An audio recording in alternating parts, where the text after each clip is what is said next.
Imagine waking up one morning to a world where everyone can fly, except you. Would that make you feel left out, upset, perhaps even distressed? Now let's consider another scenario. This world, where no one can fly. Do you feel the same level of disappointment? Probably not, but why is this the case? You can't fly in either situation, so why does the context make a difference? This is a fascinating puzzle that sheds light on the workings of the human mind. We seem to be wired to compare ourselves with others. Our happiness often hinges not on what we have or can do, but on how it stacks up against what others have or can do. This is why you might not feel sad about not being able to fly until you find out that others can.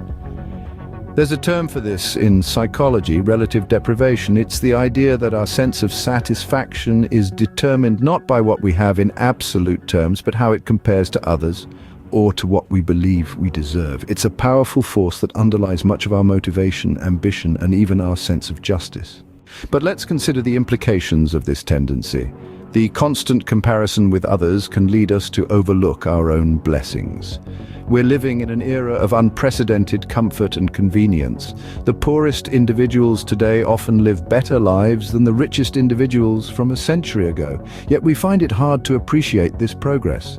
We're too busy comparing our situation with those around us. This is not to say that striving for improvement is bad.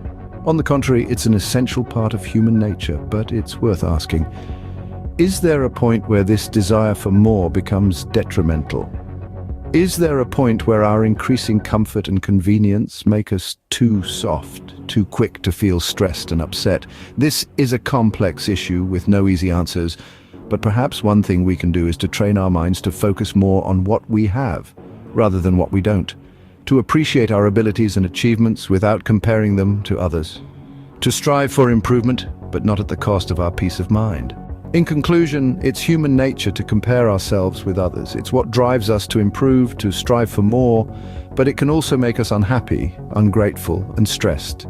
So perhaps the key is to strike a balance. To strive for improvement for ourselves, not others.